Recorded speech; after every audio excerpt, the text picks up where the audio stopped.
अस्सलाम वालेकुम नाज़रीन इकराम, मैं हूं आपका होस्ट अयाज अहमद। नाज़रीन इकराम, ज़िमनी इलेक्शन हो चुके और उनके नताइज भी आ चुके। इन इलेक्शन के बाद कुछ चीज़ें बिल्कुल वाज़ेह होकर सामने आ गई हैं। सबसे पहले नंबर पे पाकिस्तान तहरीक इंसाफ की क़यादत को नीचे से लेकर ऊपर तक इस बात का पता चल गया है कि उनके लिए सिस्टम में कोई जगह नहीं। उनको यह भी पता चल गया है कि चाहे हमें 20,000 वोटों की लीड मिले या हमारे वोट 40,000 ज्यादा हों या 60,000 ज्यादा हों, कोई फर्क नहीं पड़ता। अगर कोई सीट हमें हरवानी है तो वो हरवा दी जाएगी। और यह भी उनको अंदाजा हो गया कि इमरान खान अडयाला जेल के अंदर बैठकर जो कहते थे बिल्कुल ठीक कहते थे।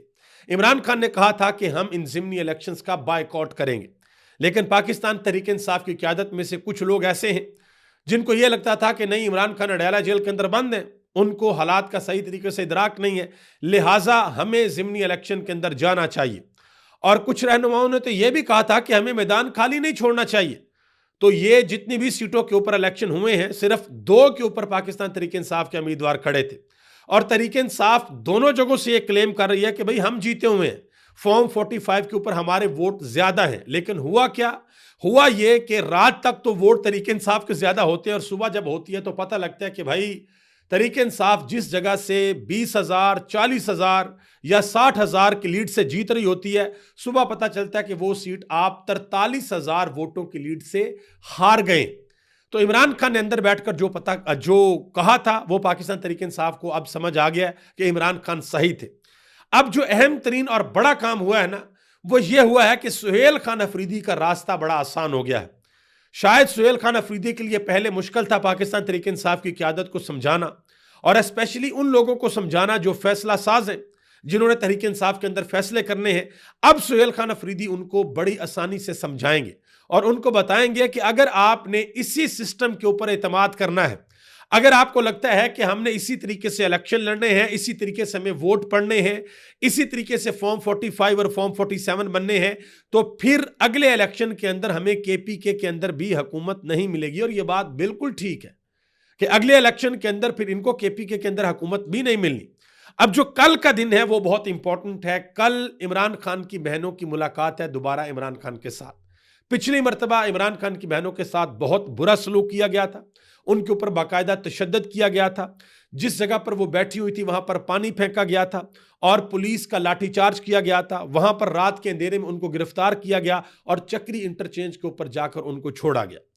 अब देखते हैं कि पाकिस्तान तहरीक इंसाफ की क़यादत, स्पेशली जो केपीके की क़यादत है, जो रावलपिंडी की क़यादत है, वो इमरान खान की बहनों के साथ कल किस तरीके से खड़े होते हैं और आया इमरान खान की बहनों की कल इमरान खान के साथ मुलाकात करवाई जाती है या नहीं करवाई जाती। यह बहुत इंपॉर्टेंट है। दूसरी तरफ एक बड़ी खबर है इस निज़ाम और इस सिस्टम के हवाले से। कहा जा रहा है कि भाई इस सिस्टम को तब्दील करने के लिए वर्किंग शुरू हो चुकी है। उसकी तफसीलात आपको बताता हूं। पीपल्स पार्टी के बारे में कहा जा रहा है कि जी उनको पैगाम भेज दिया गया कि आपने अब किसी किस्म की कोई चूं चरा नहीं करनी, क्योंकि मुस्लिम लीग नून के पास नंबर जो है वो बहुत बड़ा हो गया है। तकरीबन अब वो उस जगह पर पहुंच गए हैं कि अगर पीपल्स पार्टी साइड पर हट जाए और कहे कि हमने अपोजिशन करनी है, हम अपोजिशन बेंचों के अंदर आएंगे, तो उस पर भी पाकिस्तान मुस्लिम लीग नून की हुकूमत को किसी किस्म का कोई फर्क नहीं पड़ेगा। क्योंकि पहले मखसूस नशिस्तें मिली, फिर ये वाली नशिस्तें मिल गई, तो नून लीग के तो वारे न्यारे हो गए। लेकिन एक बात याद रखिएगा, ये जो नून लीग को सब कुछ फ्री में मिल रहा है, प्लेट में रखकर जो जो चीजें दी जा रही हैं, एक ना एक दिन पूरी की पूरी मुस्लिम लीग नून ने इन सारी चीजों की कीमत चुकानी है। इसके अलावा 2-3 और बड़ी इंपॉर्टेंट खबरें वो भी आपके सामने रखता हूं। गुजारिश करूंगा कि वीडियो को लाइक कर दें और मेरे वो तमाम दोस्त जिन्होंने अभी तक हमारे चैनल को सब्सक्राइब नहीं किया, उनसे गुजारिश है कि चैनल को जरूर सब्सक्राइब करें ताकि ये इंफॉर्मेशन का सिलसिला इसी तरीके से आप लोगों तक पहुंचता रहे। नाज़रीन किराम, आज पेशावर के अंदर एक बड़ा अफसोसनाक सान्या हुआ। पेशावर एफसी हेडक्वार्टर के मेन गेट के ऊपर एक खुदकुश धमाका हुआ और धमाके के बाद 3 एफसी एहलकार शहीद हो गए। जवाबी कार्रवाई में जो 2 हमलावर थे उनको हलाक कर दिया गया। सुहेल खान अफरीदी ने और पाकिस्तानी फौज की क़यादत ने उन शोहदा की नमाज जनाजा के अंदर शिरकत की और सुहेल खान अफरीदी ने वहाँ पर अहम तरीन बयान भी दिया। उन्होंने कहा कि दहशत गर्दों का इरादा खैबर पख्तूनख्वा और पाकिस्तान में अमन ख़राब करना है। जो हमारा अमन ख़राब करेंगे वो पाकिस्तान के और हमारे दुश्मन हैं, ये उन्होंने वाज़ह तौर पर कहा। अब मैं यहाँ पर एक चीज़ आपके सामने रखता हूँ। वाज़ह तौर पर इलेक्शन के हवाले से इमरान खान ने एक पैगाम भेजा था अगस्त के महीने में। उन्होंने कहा था कि मैं एक मर्तबा फिर वाज़ह कर रहा हूं कि जिन मेंबरान असेंबली को ना हक ना अहल किया गया है उनकी नशिस्तों पर कोई इंतखाब नहीं लड़ेगा। उन लोगों ने तमाम मुश्किलात के बावजूद तहरीक इंसाफ पर यकीन किया और पार्टी का साथ नहीं छोड़ा, लिहाजा ये सीटें उन्हीं का हक है। ज़िमनी इलेक्शन में हिस्सा लेने का मतलब होगा कि हम इनके नाजायज़ अमल को जायज़ करार दे रहे हैं। ज़िमनी इलेक्शन में हिस्सा लेना हमारे लोगों की कमर में छुरा घोंपने के मुतरादफ होगा। ठीक है जी, ये इमरान खान ने कहा था। और अब जब ज़िमनी इलेक्शन हो गए, इससे पहले वैसे बहुत से लोग कहते थे नहीं जी मैदान खाली नहीं छोड़ना चाहिए था, मैदान के अंदर रहना चाहिए था, कैंपेन करनी चाहिए थी, लोग आपके साथ इंटैक्ट रहते हैं। तो लोग इन लोगों के साथ इंटैक्ट नहीं है, लोग अडयाला के साथ इंटैक्ट हैं, लोग वहाँ जुड़े हुए हैं। अडयाला के कैदी की वजह से लोगों ने 8 फरवरी को बाहर निकलकर वोट डाला था और ठप्पे लगाए थे मुख्तलिफ इंतखाबी निशानों के ऊपर। तो वो जब भी इमरान खान कहेंगे लोग बाहर निकलकर वोट डालेंगे, क्योंकि वोट इमरान खान का है, नजरिया इमरान खान का है। इमरान खान के नजरिए के ऊपर कोई और भी चलेगा इमरान खान की तरह तो लोग उसके ऊपर भी चलेंगे। जिस तरीके से आजकल सुहेल खान अफरीदी, अभी सुहेल खान अफरीदी को मेरा ख्याल है कि चंद हफ्ते हुए वज़ीर आला बने हुए, और सुहेल खान अफरीदी इस वक्त पाकिस्तान के एक बड़े लीडर बन चुके हैं। वजह सिर्फ ये है कि वो इमरान खान के बयानिए से टस से मस होने को तैयार नहीं है। वो कहते हैं कि जो इमरान खान कहेंगे, जैसे इमरान खान कहेंगे वैसा ही होगा, और यही वजह है कि उनकी अभी तक इमरान खान से मुलाकात भी नहीं करवाई जा रही। ठीक है जी, आगे आ जाए। एक और चीज आपको बताता हूं। मोहतरमा मरियम नवाज साहबा ने बयान दिया, कहती हैं कि धांधली साबित करनी पड़ती है कि अगर धांधली होती है, कोई इल्जाम लगाता है तो धांधली को साबित करना पड़ता है। बिल्कुल ये बात तो ठीक है, लेकिन मैं कुछ रिकॉर्ड आपके सामने रख दूं। इस्लामाबाद की 3 सीटें थी, उन तीनों सीटों की धांधली को साबित करने के लिए पाकिस्तान तहरीक इंसाफ के जो लोग हैं ट्रिब्यूनल्स के अंदर गए। वहां पर जो जजेस लगे हुए थे, हुकूमत ने उन जजेस को तब्दील कर दिया, वहां पर रिटायर्ड जजेस आ गए, और वहां पर जजेस ने कहा था कि अपने फॉर्म 45 लेकर आए, लेकिन फॉर्म 45 पेश नहीं किए गए। धांधली साबित करनी पड़ती है। इसकी मिसाल एक और दूं आपको। पाकिस्तान तहरीक इंसाफ के कई MNAs ने चैलेंज दिया कि भाई आए, अल्लाह के पाक कलाम को सामने रखें, उसके ऊपर हाथ रख कर कहें कि ये हमारे फॉर्म 45 असली हैं, लेकिन कोई नहीं आया। रिहाना डार ने बाकायदा तौर पर ख्वाजा आसफ को चैलेंज किया था कि आप आ जाएं फलां जगह पर और आकर वहां पर अपने फॉर्म 45 लें, लेकिन आज तक कोई नहीं माना। ठीक है, और अल्लाह के पाक नामों के नीचे खड़े होके पाकिस्तान मुस्लिम लीग नून, पाकिस्तान पीपल्स पार्टी, MQM और दीगर लोग जिनके बारे में ये लोग PTI कहती है कि ये लोग फॉर्म 47 के जीते हुए हैं, इन लोगों ने अगर वाकया ही जेन्युइनली अपनी सीट जीती हुई है तो इनको कोई डर और खौफ नहीं होना चाहिए। ये कह सकते हैं, हलफ दे सकते हैं अल्लाह के पाक कलाम के ऊपर कि हमें तो वोट मिले हुए हैं। और अगर आपको वोट नहीं मिले, अगर आपने नाजायज तरीके से सीट के ऊपर कब्जा किया हुआ है, तो याद रखिएगा इसका हिसाब आपको इस दुनिया में भी देना पड़ेगा और इसका हिसाब आपको उस दुनिया में भी देना पड़ेगा। और मेरी गुजारिश है पाकिस्तान के उलमा कराम से, मुफ्ती मुनीब रहमान साहब आजकल बड़े कॉलम लिख रहे हैं माशाल्लाह, कि वो कोई एक हदीस शरीफ जो है वो अपने किसी कॉलम के अंदर कोट करें, बताएं कि अगर किसी कौम की मर्जी के बगैर उनके ऊपर कोई और हुक्मरान मुसल्लत कर दिया जाए तो उसके बारे में हमारा दीन क्या कहता है, अल्लाह का पाक कलाम क्या कहता है, अल्लाह के आखिरी नबी जनाब मोहम्मद रसूलुल्लाह सल्लल्लाहु अलैहि वसल्लम का उसके बारे में क्या फरमान। ये बड़ी इंपॉर्टेंट चीज़ है। और मोहतरमा मरियम नवाज साहबा कहती हैं धांधली साबित करना पड़ती है। अगर धांधली नहीं हुई, अगर कोई मसला नहीं हुआ, अगर नून लीग के लोग बाहर निकले, अगर नून लीग की मकबूलियत बहुत ज्यादा है, तो बताएं आपने डिजिटल मीडिया के सहाफियों को गिरफ्तार क्यों किया? आपने सिर्फ, वो लोग क्या कर रहे थे? वो लोग सिर्फ जा रहे थे और जाकर रिपोर्टिंग कर रहे थे। आगा शेख सरवर और राय अली, इन दोनों को कल रात का गिरफ्तार किया हुआ है और अभी तक इनकी किसी किस्म की कोई खबर नहीं है कि ये लोग कहां पर मौजूद हैं। अगर उन्होंने कोई गलत काम किया है, उन्होंने कोई कानून की खिलाफवर्जी की है, कोई लॉ तोड़ा है, तो भाई उनको अदालत के अंदर लेकर जाएं, अदालत के अंदर सबूत पेश करें।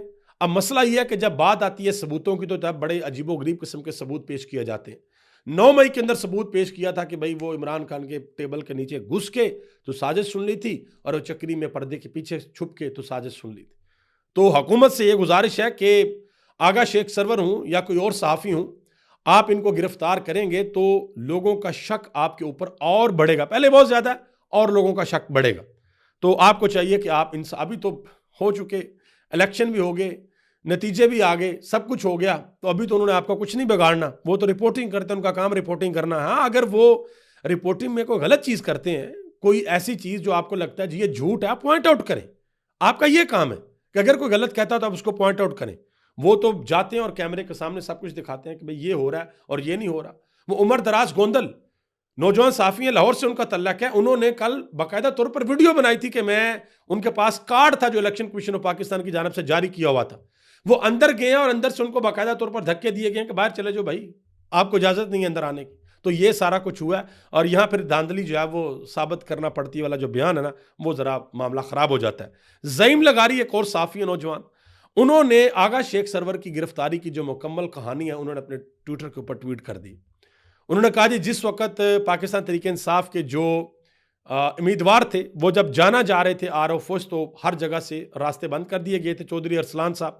तो आगा शेख सरवर ने अपनी मोटरसाइकिल ली और गलियों और रास्तों में से निकालते हुए उनको आरओ ऑफिस के गेट तक पहुंचाया, लेकिन अरसलान को अंदर नहीं जाने दिया गया। और आगा शेख सरवर साहब सब कुछ ये रिकॉर्ड करना चाहते थे कि एक उम्मीदवार को हल्के के आरओ ऑफिस नहीं जाने दिया जा रहा। उन्होंने कहा कि फिर बाद में पुलिस एहलकार हरकत के अंदर आए और आगा शेख सरवर के ऊपर हमला किया, उन्हें पकड़कर ले गए, उनके मोबाइल से तमाम वीडियो ज़बरदस्ती डिलीट करवा दी और बाद में चौधरी अरसलान साहब खुद वापस आए, लेकिन उन्होंने किसी को नहीं बताया कि आगा शेख सरवर कहाँ है। जब उन्होंने कहा कि जब मैंने उनसे पूछा तो उन्होंने बड़े आरामदेह लहजे के अंदर फरमाया कि उन्हें तो पुलिस ने गिरफ्तार कर लिया। उन्होंने कहा कि असल दुख यहां से शुरू होता है कि ना हमाद अजहर साहब ने और ना चौधरी अरसलान साहब ने आगा शेख सरवर की फैमिली से राब्ता तक नहीं किया। ठीक है जी, तो ये मेरा ख्याल है कि इस हवाले से जरा थोड़ी सी गौर फिक्र करनी चाहिए कि एक बंदा सिर्फ सच दिखाने के लिए आपके लिए इतना रिस्क ले रहा है तो आपको कम से कम उसका साथ तो जरूर देना चाहिए। आगे आ जाए जी, पाकिस्तान तरीके इंसाफ केपीकी की हुकूमत के जो मावन खसूसी हैं इतलात के शफी जान, उन्होंने आज बाकायदा तौर पर प्रेस कॉन्फ्रेंस की और प्रेस कॉन्फ्रेंस के अंदर उन्होंने वो फॉर्म दिखाकर बाकायदा तौर पर बताया है कि इस तरीके से धांधली की गई। अब मैं यहाँ पर बड़ी बड़ी इंपॉर्टेंट चीज़ आपको बताता हूँ। केपीके के अंदर है हरीपुर, वहाँ का हल्का था, केपीके की हुकूमत थी। आप अंदाज़ा लगाएं कि उनकी अपनी हुकूमत में उनके उम्मीदवार को आरओ ऑफिस जाने की इजाज़त नहीं है। आप ये अंदाज़ा लगा लें। ठीक है जी, अली अमीन गंडापुर भी कहा करते थे मेरी बड़ी ग्रिप है। सुहेल खान फरीदी ने खैर इस तरह का अभी तक कोई दावा नहीं किया, वो तो खुलकर कहते हैं कि भाई चीज़ों के ऊपर कब्जे हैं और वो तो खुलकर कहते हैं कि अगर किसी जगह पर कुछ हो जाता तो हमें यह कह दिया जाता कि आपके लिए नो गो एरिया, आपने यहाँ पर नहीं आना। तो शफी जान ने अपनी प्रेस कॉन्फ्रेंस के अंदर कहा कि रिटर्निंग अफसरान के दफातर को जो अहलकार थे, जो तैनात अहलकार थे, उन्होंने सील कर दिया था, खंदकें खोद दी गई थी और हमारे उम्मीदवारों को निकाल दिया गया था। उसके बाद फिर काम डाला गया और बाकायदा तौर पर उन्होंने फिर सारे के सारे सबूत सामने रखे। मैं यहाँ पर एक तारीख से एक बड़ी इंपॉर्टेंट चीज़ आपके सामने रखता हूँ। ये हमारे साथ है बांग्लादेश। 2008 के अंदर हसीना वाजिद भारी अक्सरियत इक़्तिदार के अंदर आई और फिर अपोजिशन के लिए उन्होंने ज़मीन तंग कर दी। 2014 के अंदर उन्होंने जो खालदा ज़िया हैं, ठीक है, जो अपोजिशन में थी, उन्होंने इलेक्शन का बायकॉट किया और हसीना वाजिद 300 में से 234 सीटें जीत गई। और 2018 में खालदा ज़िया ने दोबारा इलेक्शन का बायकॉट किया तो फिर वो 257 सीटें जीत गई और 2024 में फिर उन्होंने बायकॉट किया और उसके बाद फिर मार धाड़ गिरफ्तारियां तो पता नहीं क्या कुछ हुआ और फिर बंगालियों ने जो किया वो सबके सामने है। असल सफर कब कहाँ शुरू हुआ था? 2008 से, और 2014 में जब दीवार में लगाया गया था अपोजिशन को। 2014 से लेकर 2024 तक 10 साल उनकी अवाम बर्दाश्त करती रही है, 10 साल, और आखिरकार उनकी अवाम के सब्र का पैमाना लबरेज हो गया और फिर वो बाहर निकले और बाहर निकलकर उन्होंने हमेशा हमेशा के लिए हसीना वाजिद का जो तख्ता है वो उलट दिया गया और अभी उनके पास किसी किस्म की कोई ऑप्शन नहीं है कि वो इक़्तिदार के अंदर वापस आएँ।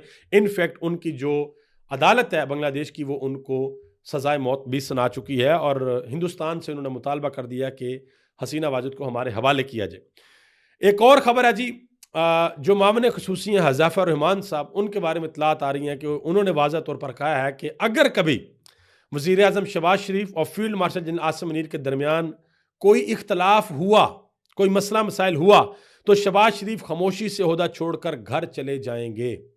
होगा नहीं कोई मसला भाई, शहबाज शरीफ बड़े एक्सपर्ट हैं इन मामले में, कोई मसला नहीं होगा। अब जरा आगे आ जाए जी। हफीजुल्लाह न्याजी ने और कंवर दिलशाद ने 2-3 बड़ी अहम बातें की, अब इन्होंने इशारे दी हैं, जरा सुन लें। हफीजुल्लाह न्याजी कहते हैं कि इस वक्त 2 ऑप्शन ज़ेरे गौर हैं। एक ये कि 2026 में कबल अज़ वक्त इलेक्शन करवा के आरटीएस आरटीएस फॉर्म 47 का इस्तेमाल करके नून लीग को 2/3 अक्सरियत दिलवा दी जाए, वो तो अभी भी है।